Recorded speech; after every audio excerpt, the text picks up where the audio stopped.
Hey, zviri sese kunzoko. Sharp sharp. Tinawo vakomana veAfro-Unique vakatsigirwa nechikomana Stana. Chimbonitaurira iwo unozvinzwa sei kana uriwe paurigere pamwe. Mwana wako musikana wacho unakazvitakura. Asi achitaura kwauri kuti haasi kuziva muridzi wemhosva.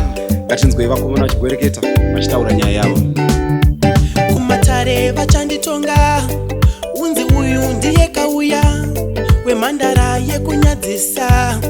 yekunyadzisa dzenzare kwake iko kumakura mai tsvakei muswere wose vanhu variko ng'ombe dzangu dzichirashika usunu wakuparira wose haya mimba isina baba dzokera pamsha pangu ndaramba zvauya seiko mimba isina baba dzokera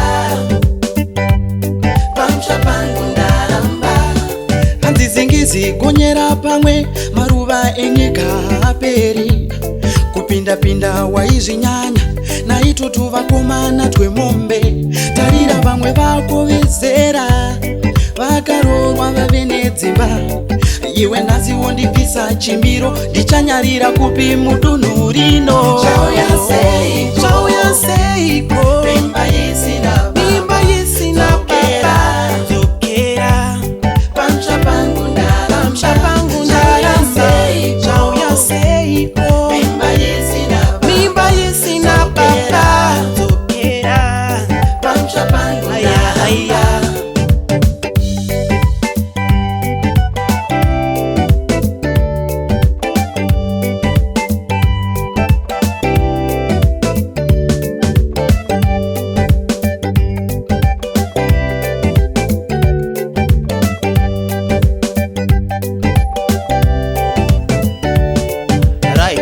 hazvinetse iye Stana wacho nevakarabwa vacho ngavauye tizeye nyaya iyi tizwe kuti iye unoti chinyi.